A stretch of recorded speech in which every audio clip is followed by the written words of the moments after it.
do that to my beard. Yeah. Hey, everybody, welcome to episode 30 of Outdoors with MSA with Anthony Jones and myself, John Abernathy.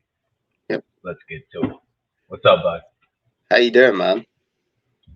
I slept in, Yeah, I could tell. so I'm doing good. Looks like you did. I was worried about you. I thought I was going to have to drive to Ringgold. I thought I was going to have to drive to Ringgold and resuscitate you, give you a little mouth-to-mouth. Yeah, I was wondering why you were saying that earlier. I was like, dude, you called me one time. But then all of a sudden, like, I sent you a text, and all of your text messages came into my phone, and I was like, I hate that, dude. I don't know what's up with that. That's all right. Got turkeys on cam this morning. Yeah? I got Crossing something the there. beaver. From where it rained last night, there's like a water droplet on my camera. Yeah. So I can't see clearly, but you can just see this pair of glowing eyes staring at the camera from behind it. Probably a bobcat. Probably a bobcat. Yeah, most likely. Yeah. Well, anyways, before we bring on our special guest, we got Jay Fenner with Irrelevant Veterans coming in today. Kind of want to touch on a little bit of stuff that we got going on before we bring him in. Okay. We got a raffle going on. We can get $25 a ticket or 5 for 100. You want a TriStar over under. Shotgun, it's 12 gauge. Indian Creek donated the chokes for it. Meadow Creek Mounts donated the mounts. Burst Fast Fire. Burst donated the red dot. And Foxtrot Ammo provided the TSS shells for it. As well as there's a 6-hour M17. All the money that we raise from this raffle is going to provide veterans and first responders across the country 50 different turkey hunts with outfitters. So now's the time to purchase your tickets because the fundraiser ends February 19th at the NWTF convention. And so let's run through our sponsors real quick, and then we can bring Jay in. Appalachian Custom Calls. Veteran-owned company out of East Tennessee. If you're looking for a great turkey call for this spring, whether it's mouth calls or pot calls, definitely check them out. They're the best, I think, and they're extremely affordable. Old Indian Tricks LLC, the Rickham Juice, the Cooter Juice, the Seymour Deer synthetic scent. A lot of states are moving to a synthetic-based scent. The stuff stays in the ground longer, and it works better. Natural urine dissipates out of the ground extremely fast. This will stay for weeks. Keeps the deer coming in. Chris Parnell from Camo Dust. There's something about it, man. It not only is it a great scent eliminator, but you're not spraying wet stuff on your body while it's extremely cold outside. It's a dust form. Better and innovative products. If you've not seen their new broadhead releases, you really should. They've came out with a new 3-blade, 2 new turkey broadheads, another 2-blade, and I think they revamped the Combat Veteran. Brass Hensley from Foxtrot Ammo, the best TSS shells on the market. Talking extended turkey range. If you want to roll coyotes at 100 yards, or if you want to go out and shoot ducks and geese, Foxtrot Ammo is who to go with. So let's bring Jay in, and let's talk about Irrelevant Veterans as well as scuba diving, man. I've never scuba dived before, but dude's an expert on it, so we need to learn about it. What's up, Jay? Hey, Jay.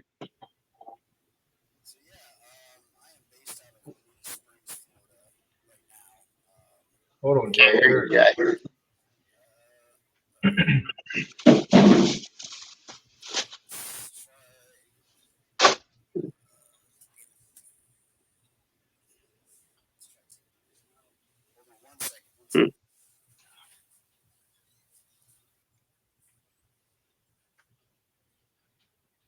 So what? Oh, man. While we're waiting on him. You want to see some of the animals I've been trapping, dude? Yeah. That's a bobcat that I caught a couple weeks ago. Yeah, 29. I know. I was the one that sent you the picture Yeah, because it was the on my one you trail sent me cam. a picture of. Yeah. Yeah. And So then Jay, you're still really quiet when you're coming across.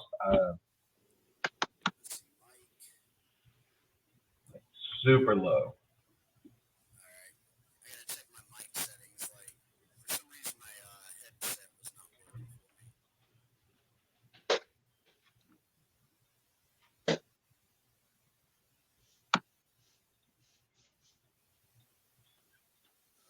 I moved your mic settings as high up as I can.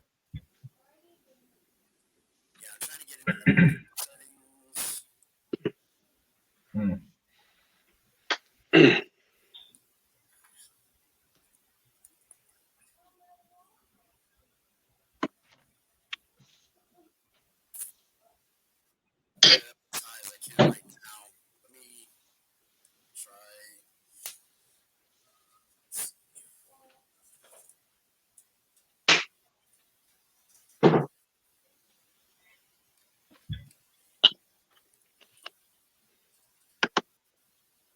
caught that guy the other day. It was pretty cool. It's still the Still same. really low.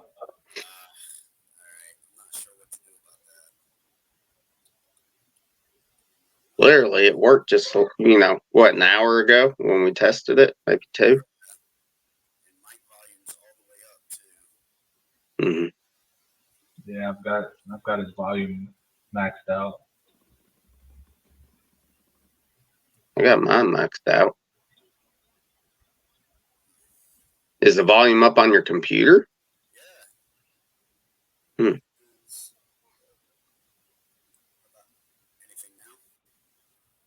I mean, I can hear you a little better than what I could before. Let me see if it's just us.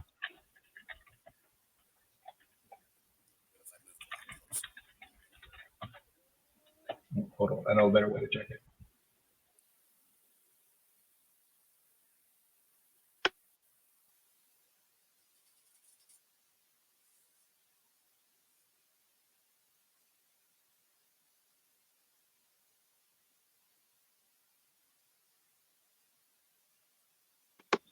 Go ahead and say something, Jay.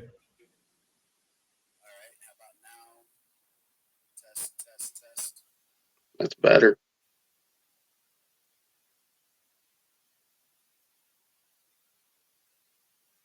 All right, the people watching can hear, so I did it on my phone. We're gonna have a hard time hearing you, but the people watching can hear you, so we're just gonna roll with it. It's just rough and rough. Morning, John Raymond.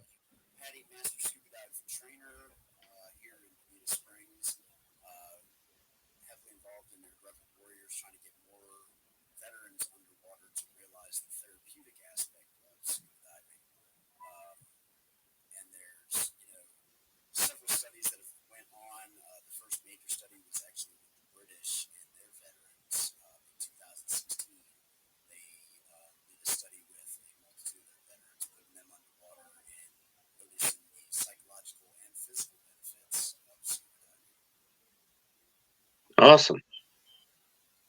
What got you into scuba diving?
finding a positive distraction, and a new passion. Because a lot of times, some of us, when we start that isolation and we're deep in our thoughts and we're in that dark period,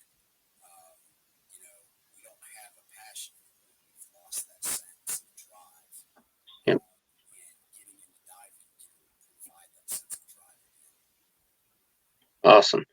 When you're diving, do you use it as a mechanism to clear your head of your thoughts and stuff? Like when I go hunting, it's my opportunity to just let it all go. Think about things,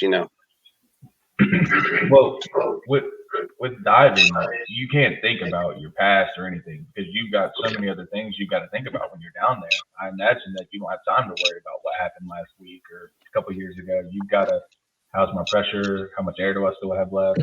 Am I right about that, Jay? Or Absolutely. So what was very beneficial for me going the pro route is that I was doing it so much, particularly throughout the summer down in the Keys. I would be doing 2 boat trips a day, 4 dives a day.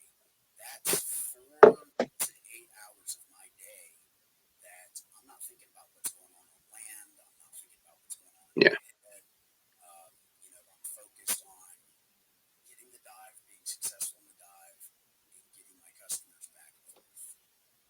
So those are all things that's, again, it's showing, it's giving you a new way to, a new point of focus, if you will. I used to, before I got into diving, I was driving motorcycles really fast. Yep. Anything to make me focus on something other than everything else. Right. And scuba diving is certainly a lot more healthy Yeah. on your body than driving motorcycles fast. Awesome. and the fish won't run you over most of the time. Most of the time. It can get pretty interesting dealing with, and that's the other thing about it is, a therapeutic view. So some of the research shows that even viewing and interacting with the sea life can have a lot of benefits. And one particular time, bottlenose dolphins don't typically stick around scuba divers very often because of the noise from regulators and everything. They go away. Same thing with the bigger animals, the sharks and everything like that. But there was last year in August a particular time where I was going through a rough few days. Went out diving, took some customers, had 2 dolphins swim around me, take off, and then they brought back 10 dolphins, and they were all around us. And then the big dolphin got side by side with me and looked me in the eye. And it was like it was staring in my soul. So when I got back on the boat, I was like, that's why I do this. Awesome. Yeah, see, I did some equine therapy with horses before, and it was the same thing. Like the horse would come and just look you right in the eye. The horse knew more about you than you knew about yourself in that moment. Me and horses don't get along. When I was at the VA Medical Center in Hampton Roads, I was doing the inpatient PTSD treatment therapy, and they had an off-site vendor that did the equine therapy as well. Awesome. Hampton Roads, I know all about that area. I lived in Willoughby Spit for a good time right there in Virginia Beach. Yeah. I was right there at Chimney Hill. I was fishing in Dam Neck. Yeah, yep, spent a lot of time there. Not there anymore. So if a vet is, let's say a vet's taking his family out on vacation, he's going to the Gulf Coast. How can he get in touch with you if he wants to get certified scuba diving or snorkeling and just wants to get out with you? Definitely direct them to our website is cruisefishdive.com.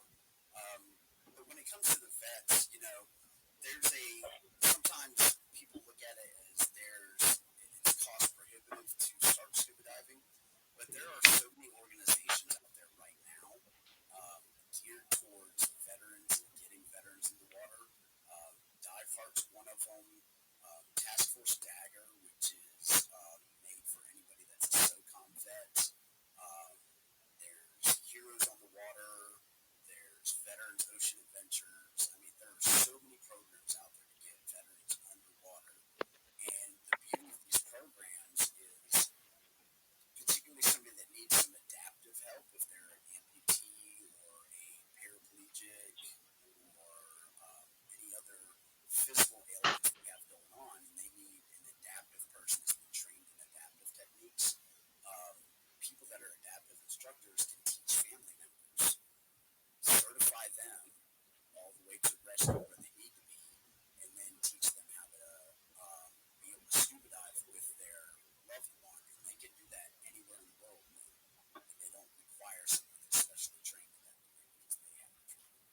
Awesome. Wow, So that's this cool. is inclusive to everybody, not just able-bodied.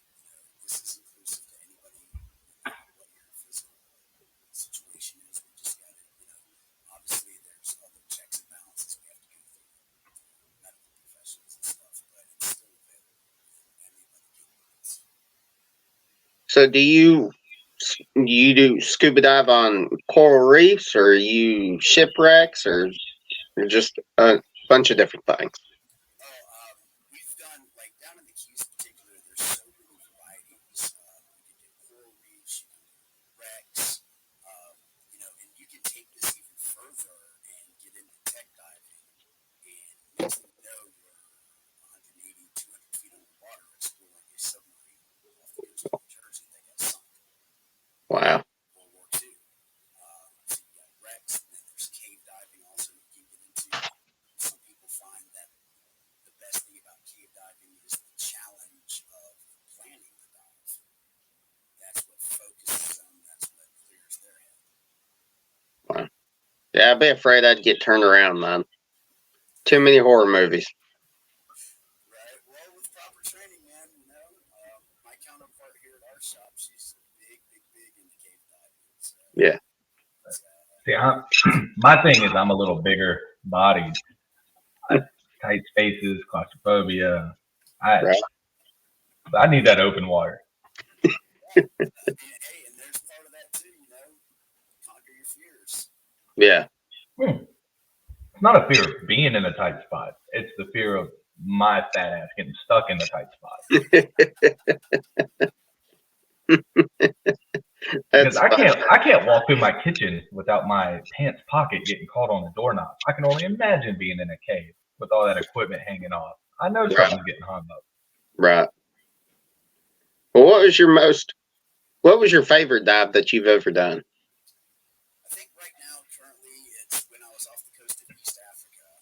I was doing a dive in the Red Sea, and I was having to evaluate the tour operator because they were trying to offer dive tours to the JTF-HOA guys that were there.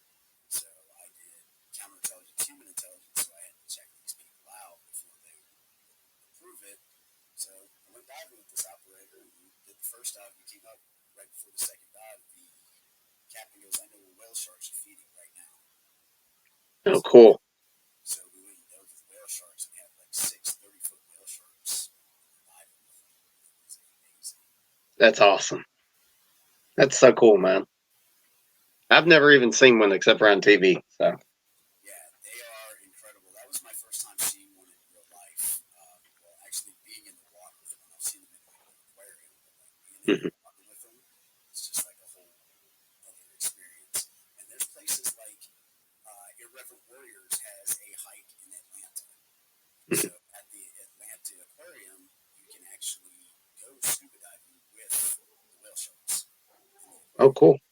So what I try to do is any of the Irreverent Warrior hikes that I do, I try to coordinate a scuba dive for the next day. Okay, that's awesome. So I know a lot of our people are going to be landlocked, like your Minnesota, your Iowa, Wyoming. Have you ever dove in any rivers or lakes? Absolutely. Lakes, rivers. I've got a lake here in Florida that I dive in a lot.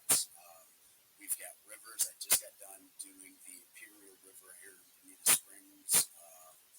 There's, even for landlocked people, there are quarries, there are dive shops that are local that will take you certified and show you the benefits.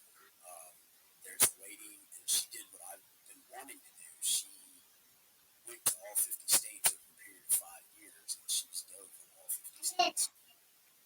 Cool. So I could dive in Turkey Slam. Right. Is there like an award for it, or anything to acknowledge it, or? No, not when you dive all 50 states. It's kind of like a personal achievement. Oh, I've got my own goal in mind. If I'm able to do it, I want to do one personal dive in 50 states, and then I want to take one disabled veteran diving in all 50 states. that's cool. So when you're diving in a lake or a river, is there different challenges than there are when you're diving in the ocean, or is just diving? Because I know the clarity in some of these rivers and lakes is less than what you'd have in the ocean. Right. Your visibility is going to be somewhat challenged depending on what size body of water you're in as far as the lakes, the quarries, and rivers go. The other thing is your buoyancy you're going to want definitely on point because, most lakes and rivers, they're a silty bottom. So your fin can kick and it'll blow up a plume of silt all the visibility. So there are different considerations. If you get the right instructor, he should teach you your buoyancy and it should be on point before you get out there. Awesome. So we've talked about your favorite dive. What has been your most fearful dive? I wouldn't say fear. Well, I wasn't really fearful because I had the proper training, but it could have turned into a bad situation. Myself and another instructor were doing a wreck in Key West called the Vandenberg. It's an old Coast Guard cutter. Or no, I'm sorry, it's an Air Force ship that decommissioned it, and it was used to track satellite launches and stuff during Cold War. So you start seeing the main superstructure at about 50 feet, you see the main deck at about 100 feet, and then the sand goes all the way to 150, 160 in some spots. So me and another instructor, this is my first dive on this particular wreck, me and another instructor go do it. We were told by the dive master, hey, it is really bad current right now, don't let go of the wreck. Well, he went to adjust his gear, we were about 100 feet down, and he let go of the wreck and got shot off in the current and couldn't get back. I had to let go myself and go with my buddy. So my first thought was, I need to surface water buoy on them, but you can shoot it on the surface and shoot where you're at. So that was my first thought, just tie my buoy off, shoot it up, and then let the boat know the current. Because at 100 feet, you still have to do a 3-minute stop at 15 feet. Yep. To decompress. So the current's going to take us the whole time, and then we pop, and it's like approximately 1,000 meters from the boat. Wow. That's something I've never really thought about, is how strong the currents are in the ocean. Except for riptides. Riptides are really strong. I've been caught in one before, but never would have thought about underwater ocean currents. Oh yeah, for sure. One of the problems we have in the Keys, particularly, is people aren't used to diving with currents. They get out there and they get in those currents. It's a little hairy sometimes. Yeah. Well, it could have been a lot worse. I mean, you could have ended up a mile from your boat. Oh, absolutely. It's all part of the game. Right.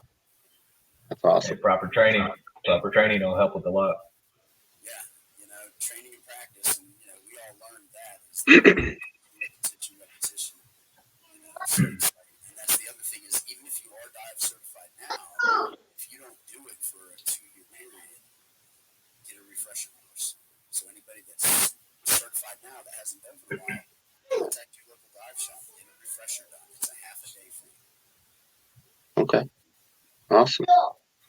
What's the biggest group of people you've ever took diving? Probably one of the Irreverent Warrior groups. When we were down in Key West, we had probably 8 divers at that point. Working on the boats, we had between 20 and 30 divers on Wow. the boat itself. But my personal group, I don't like to go over like 6 or 7 if I'm guiding them personally. Mm-hmm. Yeah, I was about to ask, do you like to have a ratio of, like, say, 3 trained divers per one inexperienced diver? Well, the ratios come into play more when it comes to teaching. So, like, as a instructor, I could teach 8 open water students per one instructor.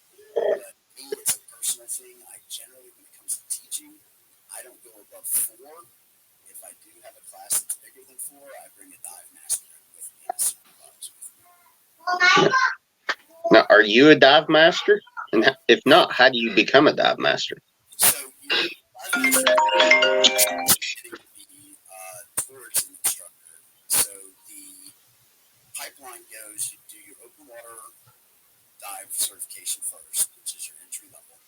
Then you would do your advanced, your rescue, and then you're ready for dive master. Dive master, by the time you complete it, you have to have 60 dives done, and then you just have to go through the dive master training program. Awesome. And did you say you were a certified dive master? Yes. So the next step after dive masters, then that's when you can become an instructor. So you got to go through the dive master course before you can become an instructor. Awesome. That's good stuff, dude. Anthony, when are we going down to the Keys to go diving, bro? I don't know. Maybe. I'm I can swim like a fish, dude, but I would find a way to screw myself underwater.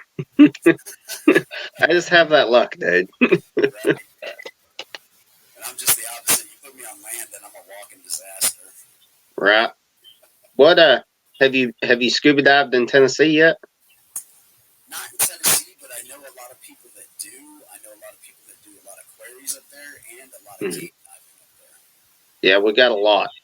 A lot of. I have a friend that cave dives, so. Oh yeah. And he's bigger than John, so. Yeah. And John's built like me. You'd be surprised the size of some of these people, and I'm like, you really fit in a cave? Wow. Yep. He'll do it. So. But so other than diving, have you done any like spear fishing or just what's the snorkeling? Let's just go with snorkeling because that's okay. Even free diving, even from the surface and with the tank on, spear fishing. That's another thing because I know you guys talk a lot about hunting and everything. Yeah. So now take everything you do with hunting and add water. right. So you do it? Oh, absolutely. I love it. I used to work on a liveaboard that we would go out to the Tortugas. We'd be out there for 4 days. And that's Wow. We were spearfishing for 4 days. That's crazy. What's the biggest fish you ever got? I got like a 38-inch grouper, black grouper. Oh wow. nice. Awesome. I'm kind of new at the spearfishing thing. I'm just figuring it out, Yeah. I've had friends that have gotten some monsters. I'm still That's awesome. my way up. Do you use the 3-prong with the handheld or do you use the spear gun? So the pole spear I use for lionfish, just banging out lionfish. They're an invasive species in the Caribbean, so we try to kill as many of them as we can. Yeah. Then for any of your groupers and stuff like that, you want a banded gun. Okay. It's got a reel on it and everything that you can hold the fish back with you. Because if you try to shoot a grouper or something with a pole spear, like you would with a lionfish, that grouper's going to take off with your spear. That's crazy. I never done it, but I would like to try it. I'd be afraid sharks would come at me and all this other crap, though. But you know what's funny about that? And they do. I mean, they do. I'm not going to sit here and sugarcoat it. Yeah, they certainly get real interested once you start killing fish in the water. Right. There's ways, they've got bags that you can put them in that kills all that scent and everything. And there's little tips and tricks when you're dealing with groupers also in particular because when you shoot a grouper, it likes to make a noise. Really? And that's like a dinner bell, That's crazy. Stress. So there's ways to get them. If you get a kill shot, they can't make that run anymore. But Okay. anytime the shark's coming, they're looking for the fish. They're not trying to come for you. So what I do sometimes is I'll hug the fish. So they'll bump me, but they're just trying to get to the fish. They're not working on me. You ever see a great white down there?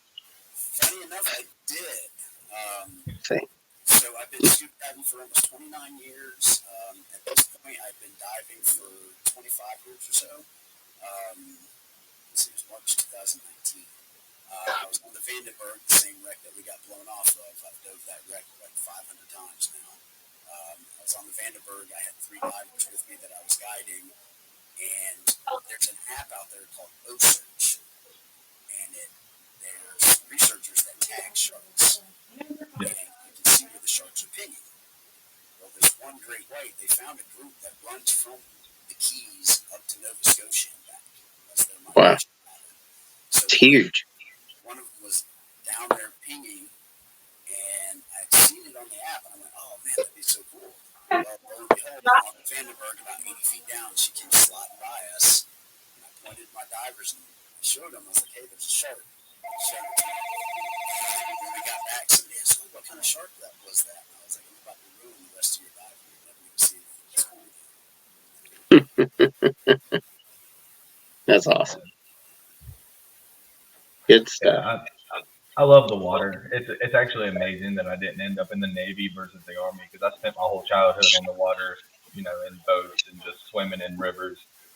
I'm afraid to go scuba diving because I'm afraid how much I will get hooked, and I'll never do anything else. Yep. I hear you. Oh, also, there's something else I wanted to hit on. There's actually, and this is how I became an instructor, there are several schools and dive shops that accept post 9/11 GI Bill and Montgomery GI Bill to become a dive pro, so dive master instructor and everything like that. So the VA bill, the GI Bill will actually pay for you to become an instructor. That's good to know. Because I wasted mine on like a liberal arts degree. That's awesome. Would have been way cooler to say I'm a scuba diving instructor. Yeah. Well, what states have you been to? Diving, I've only done Florida and Virginia, but Thailand, Guam, Okinawa, Africa, Indonesia, Bali. How'd you like Okinawa? Okinawa was awesome. I was stationed there for 8 years. Yeah. So once I got married and I started getting more into diving and had a little bit more free time on my own, I would leave the base and try to get home, and I would drive by 50 dive sites. I kept all my gear in the back of the truck, and I was always diving after I got off work. I've had several friends that were stationed out there dive, and they loved it. Oh yeah, the western side is the leeward side, so the wind doesn't hit as hard, and the whole reef out there is Yeah. drive by in a 3 or 4 mile drive. I drive by 50 dive sites. Wow. That's so awesome. When you dove in Virginia, how was that? Because I know the water there is poor. It was for work, and it was horrible. Okay. Yeah. Yep. It was not a very pleasant experience. It was all the Chesapeake. It's like 3 feet of visibility. Like it's horrible. Exactly. It was training and work. Wow. Okay. Well, Jay, I appreciate you coming in today, man, and telling us about scuba diving. For anybody that's out there that is part of your Reverend Warriors, don't forget our first hike is February 12th, Fort Lauderdale. We will be doing a dive on the 13th. If you're interested, get in touch with me. Awesome. All right, guys. Thank you so much for coming in, man. We got to run through our sponsors right quick, and then we'll talk to you outside of the podcast.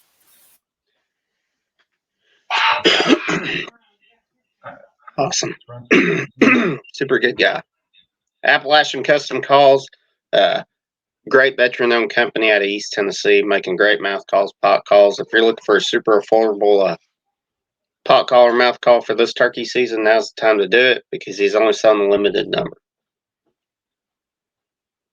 Old Indian Tricks LLC, I mean, we've had Dan DeWitt in here 50 times. His stuff's great. You've heard us tell about it all the time. Right now's the time to make your mock scrapes. I mean, this is going to tell you the bucks that you got for next year. Chris Parnell from Camo Dust. Can't say enough about him. I'm going to be running his stuff next year. If you're looking for a dry scent eliminator while you're hunting, this is the way to go. VIP broadheads.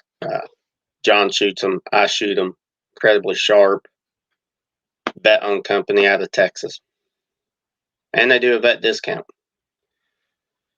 Bryce Hensley from Foxtrot Ammo, our primary sponsor of Outdoors with MSA and MSA in general. You know, if you're looking for a waterfowl shot, predator shot, you can do as big as deer. And it's great turkey loads. And once again, we got our MSA Turkey Slam raffle. $25 a ticket or 5 for 100. Every ticket that is bought will go to providing veterans and first responders on 50 turkey hunts this spring with outfitters.